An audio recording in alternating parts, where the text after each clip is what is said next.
Welcome, my maid. Even though she knows I'm here to meet for a marriage proposal, this is the first thing she says. I let out a confused sound, thinking I must have heard wrong. My future mother-in-law, Olivia, looks at me with a mean smile and says, "Oh, you're not the maid. You have such a poor-looking face." The fiancé I thought was on my side, Scott, betrayed me in the worst way. He glanced at my face and burst out laughing. "You're right, she does have a poor-looking face. I'd love to see her parents." "Really? I wonder if your parents would faint from shock at seeing a house as wealthy as ours," Olivia added. Olivia and Scott kept looking down on me, even making fun of my parents. I couldn't take it anymore and sent a message to my father while they weren't looking. He replied quickly, saying he would come right away. "I'm going to get some fresh air," I said, unable to bear Scott's insults any longer. "Don't run away." Scott's rude laughter echoed as I left to wait for my father's arrival. 15 minutes later, I introduced my father, Richard, to Scott and his mother. "Here's the slave's father," Scott said. His voice was calm, but his eyes were not smiling. "Wait, father, mother," Olivia said, her face going pale when she recognized my father. "I am Kelly, turning 31 this year, working in a small company. I've lived my life trying not to stand out. That's why I usually wear just foundation and prefer navy or black clothes. I don't wear contacts and instead have thick glasses because of my high prescription.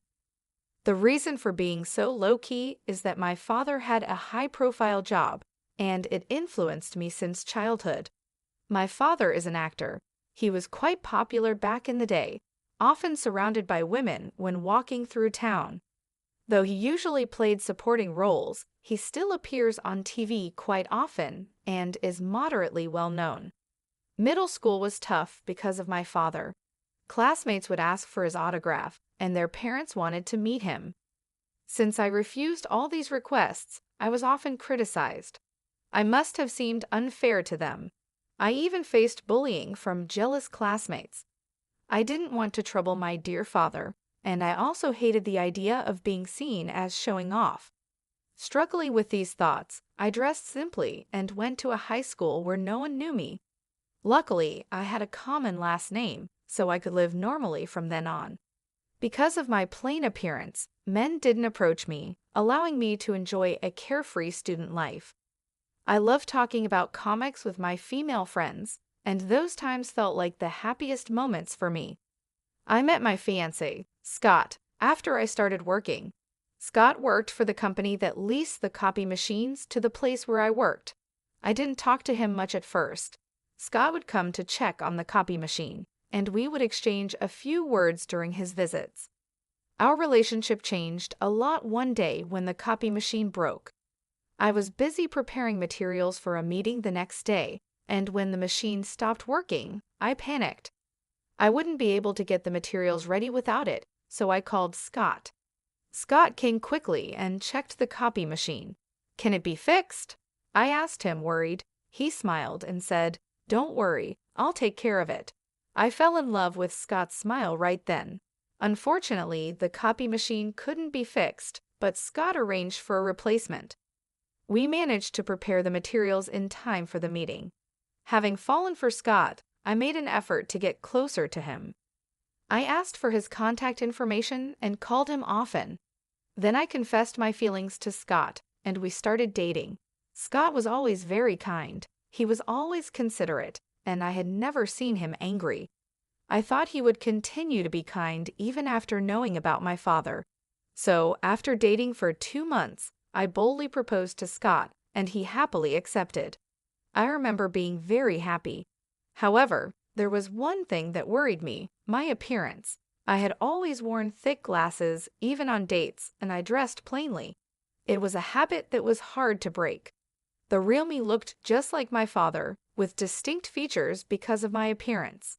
In middle school, other girls envied me, and I've been judged by boys because of how I look. It was tough, but I thought it would be okay with Scott.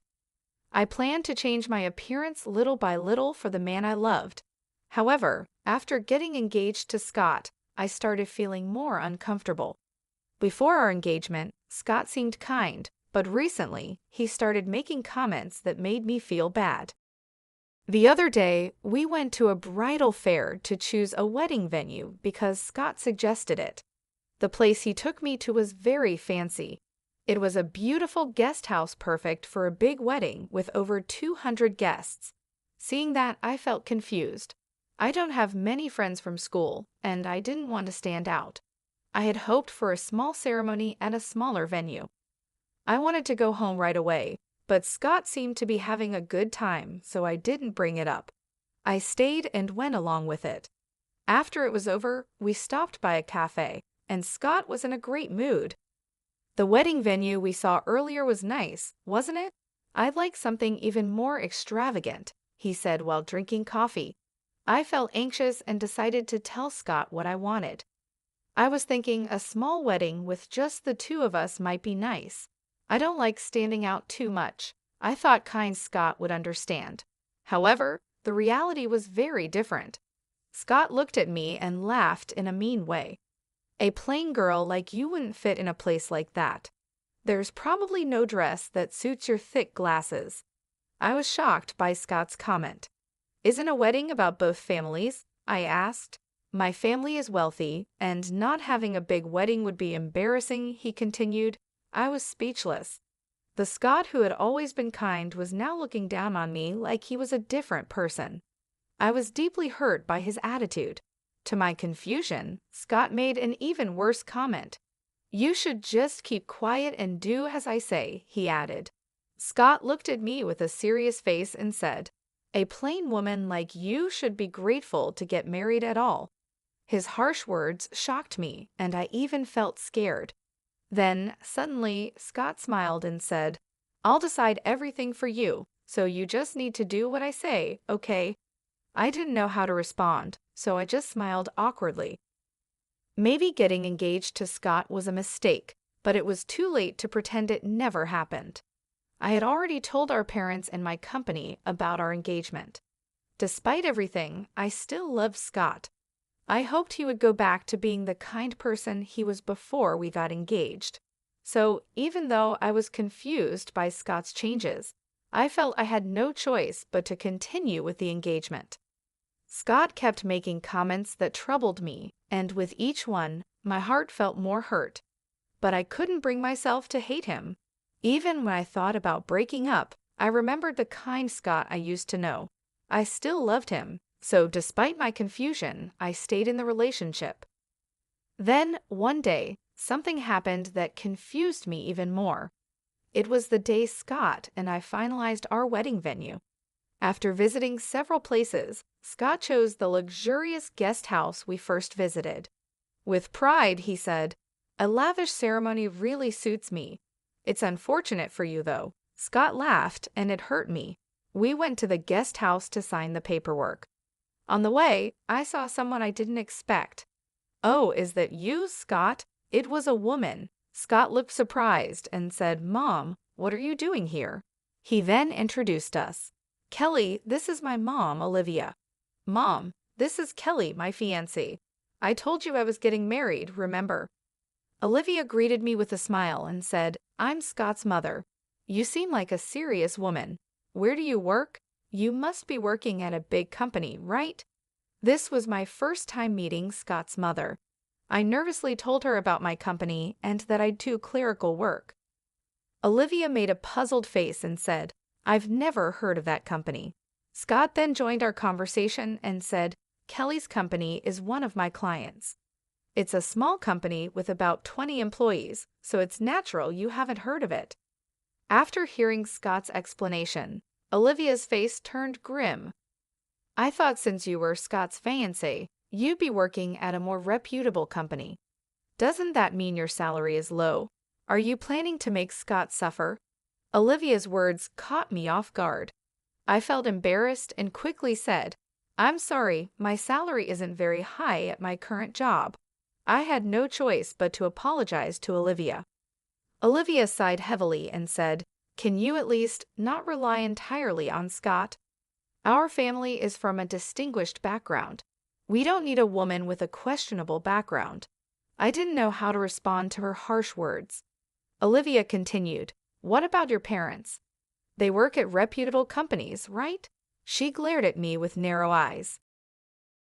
My father is," I started to answer, but then I noticed something familiar in her bag and stopped talking. Seeing my confusion, Scott spoke up. "Come on, Mom, calm down. We're going to visit the house and make our marriage introductions soon, all right." Olivia didn't look happy and glared at me with a sour expression.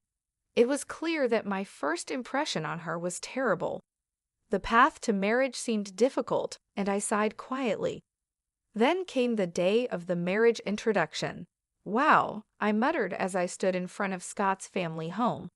It was far beyond anything I had imagined.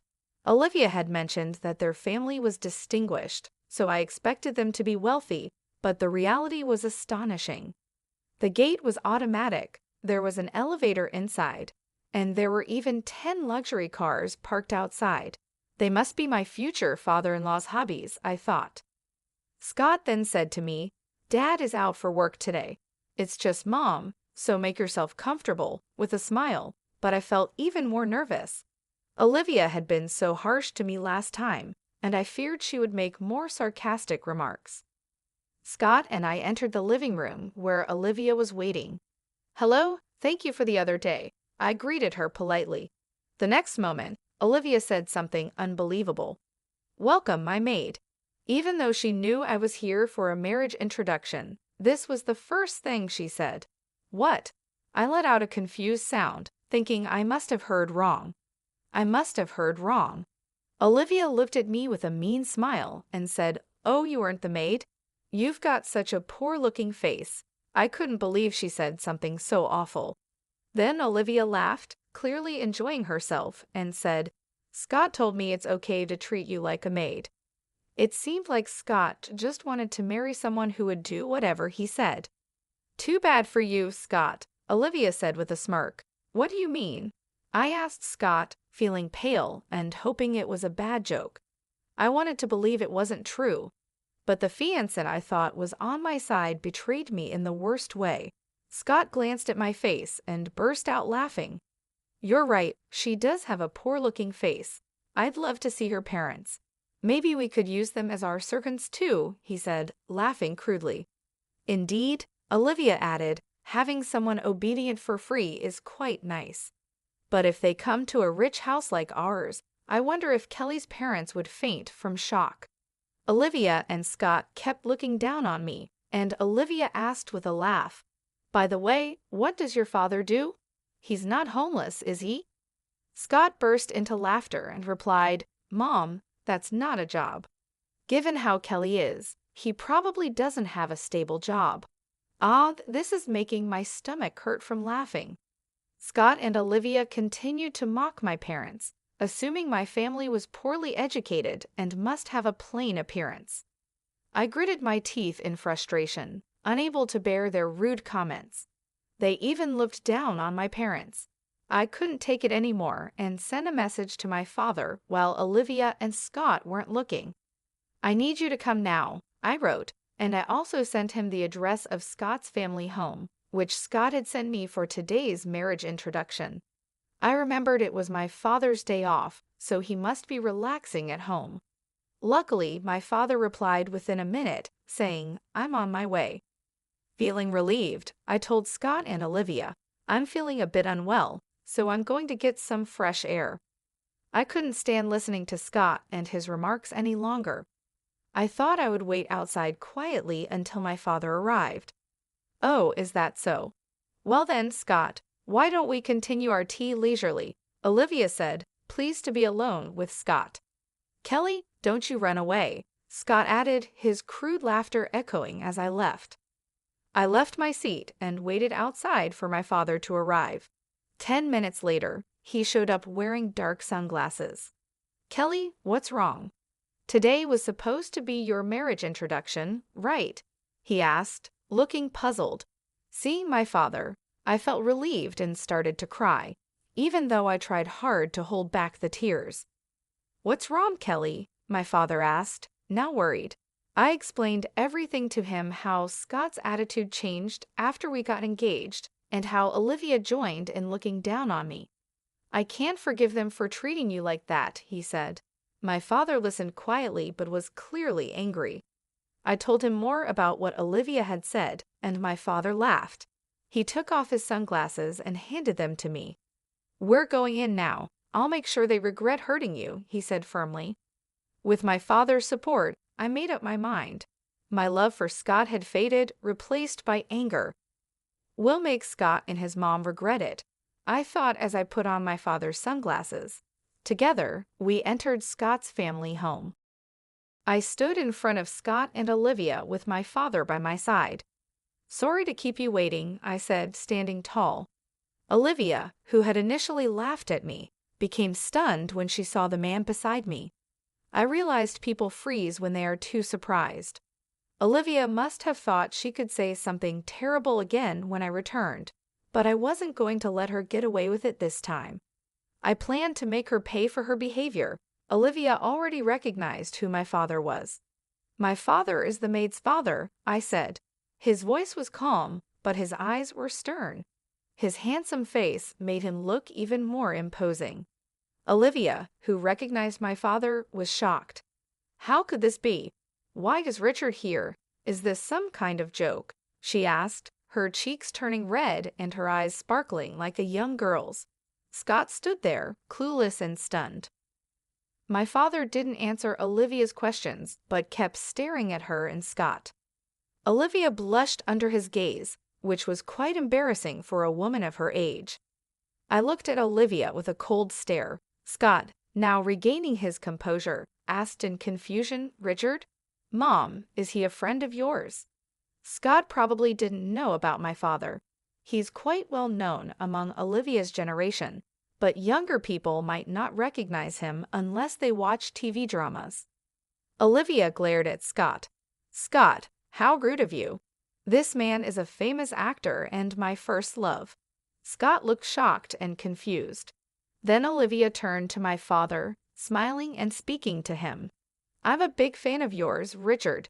See, look at this," she said, pulling out her purse to show my father a keychain that only fan club members can buy. "I've been a fan for over 22 years, she added, expressing her admiration. "Mom," Scott seemed appalled by Olivia's sudden change in behavior. Olivia continued talking to my father, clearly thrilled to see her favorite actor. However, my father's gaze on Olivia was stern. After remaining silent, my father finally spoke up. "I understand that you're a fan of mine. However, did you try to treat my precious daughter Kelly as a maid?" My father's words made Olivia, who had been full of energy, turn pale and freeze. She started trembling. Ignoring her, my father continued, "And you assumed I was homeless without even meeting me. That's quite rude of you." My father glared at Olivia, who started to panic. "No, I didn't know Kelly's father was you. Having you join the family is more than welcome, right, Scott?" Olivia said desperately, looking to Scott for support. "Yes, of course," Scott replied, clearly feeling pressured by Olivia. Olivia tried to justify herself to my father, saying, "If I had known, I would have behaved more politely. Please understand, my earlier comments were out of jealousy. I was afraid of losing my son." I was dumbfounded listening to Olivia. She had been looking down on me and my father, but now she was trying to change her tone just because she knew who my father was. She even said, "Kelly is a wonderful woman who resembles Richard." Watching their interaction, I thought, I can't let my father be troubled any further. This is my issue. I should be the one to speak up to Olivia. So I told her, "I'm breaking off the engagement with Scott. There's no way you'll become family with my dad." "What? Kelly, please reconsider. This is my chance to become family with Richard," Olivia said, looking almost tearful. Despite all her terrible behavior towards me, her tearful face couldn't be trusted. I looked at Olivia coldly, but she still thought she could convince me. Seeing me silent, she smiled and said, "You want to marry Scott, don't you? I won't oppose it anymore. It's okay, I'll do anything for you." Olivia was desperate to become part of my father's family, willing to do anything, which was a complete change from her earlier attitude. I felt contempt for Olivia's quick change of heart. Softly, I said, "No, thank you." "What? What did you say?" Olivia tilted her head, pretending not to hear me. This time, I shouted louder, "I absolutely do not want to become family with you." Olivia was shocked by my outburst. I confronted her. "You made rude remarks about my job and spoke terribly about my father. I can never forgive that." I made my stance clear. Olivia, realizing she couldn't convince me, turned to my father and said with a smile, "Kelly says this, but Richard, you want your daughter to be happy, right? Our family is wealthy, and she'll be happy with us.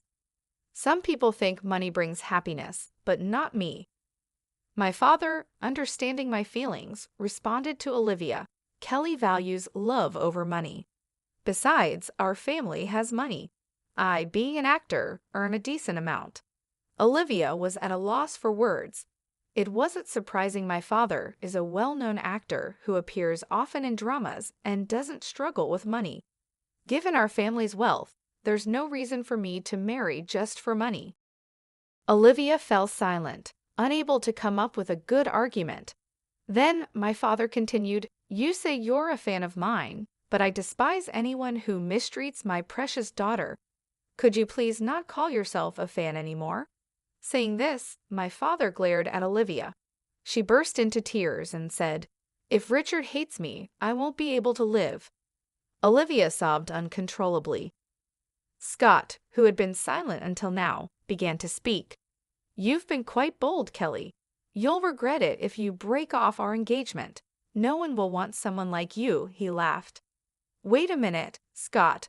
Olivia tried to stop him, worried about my father's reaction, but Scott continued, "I chose a plain woman like you, thinking you'd be obedient. I planned to cheat on you with prettier girls once we were married. Now my plan's ruined." Hearing Scott talk about such things made me realize I had made the right decision. I calmly realized that Scott never loved me. He just wanted a woman who would obey him. My love for Scott had faded a long time ago. While I was thinking this, Scott kept making selfish statements. My father gritted his teeth, looking like he might grab Scott at any moment. It seemed like my turn to fight back. "Dad, wait," I said, stopping my father. I let out a smile while still wearing my sunglasses. "What's up?" Scott seemed a bit surprised by my calm smile. "Is this still plain?" I asked, taking off the sunglasses with a flourish. Scott froze, staring at my face. I had applied makeup after meeting my father and crying. Normally, I only wore foundation, but now I had on eyeshadow, mascara, and eyeliner. Just a bit of eye makeup had significantly changed my appearance. "Is that really you, Kelly?" Scott's face turned a bit red. He seemed mesmerized by my makeup-enhanced face. "Yes, it's me. I've always downplayed my looks to avoid standing out, but I've decided to stop hiding myself," I said. Until now, I had tried to avoid attention because of my father's fame, but being insulted by Scott and Olivia made me realize it was okay to stand out a bit and show my true self. Scott, with a flushed face, said, "If you had been like this from the start, I would have been nice to you. We can still start over. Come on, let's get engaged again and introduce me to some beautiful actresses through your father." Who would continue with the engagement now, especially with the nerve to ask for actress introductions? I made my stance clear to Scott. "The engagement is over. I don't need someone like you anymore. I'll cancel the wedding venue too." "What?" Scott was stunned, but I wasn't going to let him off easily. "Of course, you'll be bearing the cancellation fee for the wedding venue. That's only fair," I continued. Olivia exclaimed in confusion, "Wait a minute, it's too much to bear the entire cost." Scott, looking perplexed, couldn't come up with a response. Then my father spoke up. "Why not have Scott's father cover it? With all those luxury cars, it shouldn't be a problem, right?" My father said this with a refreshing smile. I played my trump card. "If you're not happy with this, we can take it to court. Remember, my father is a famous actor, and news about this could stir up his extreme fans who might retaliate. My father has many enthusiastic fans. A critic who once spoke poorly of my father faced severe harassment prank calls and letters with knives. It was so bad that it even made the news. Olivia, remembering that incident, turned pale. She quickly urged Scott, "Scott, you must cover all the cancellation fees. We don't know what might happen." Seeing Olivia's fear, Scott finally understood the seriousness of the situation. "What? Are you kidding?" Scott fell to his knees, looking defeated. "I don't need you in my life." "Dad, let's go home," I said, ignoring the dejected Scott and Olivia. I left with my father. The engagement with Scott was now completely over, and Scott had to pay the full cancellation fee for the wedding venue. It turns out Scott's father is the head of a company, and my father had once appeared in a commercial for that company. Because of this connection, my father informed Scott's father about what happened. Unaware of the situation, Scott's father was furious. He confronted Scott and Olivia harshly, demanding that Scott cover the full cost of the wedding cancellation. As a result, Scott was left with a huge financial burden. The consequences also affected Olivia. She faced divorce initiated by Scott's father. Their treatment of us was one issue, but it wasn't the only reason.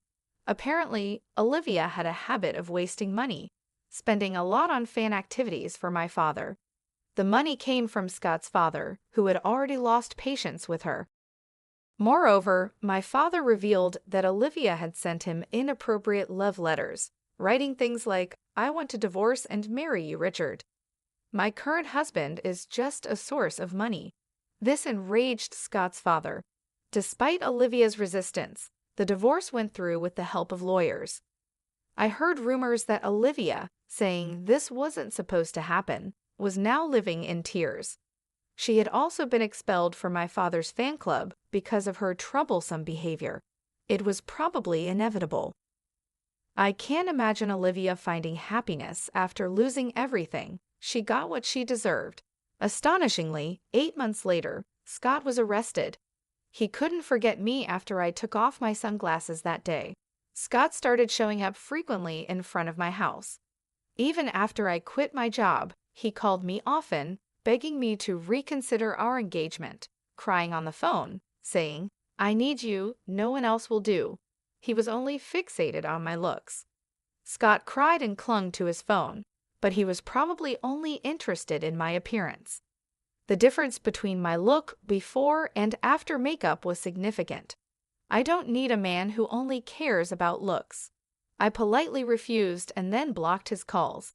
However, Scott's actions became more intense. I went to the police several times, and sometimes I was even threatened with danger. After a lot of thought, I finally filed a report with the police, and my father agreed with my decision.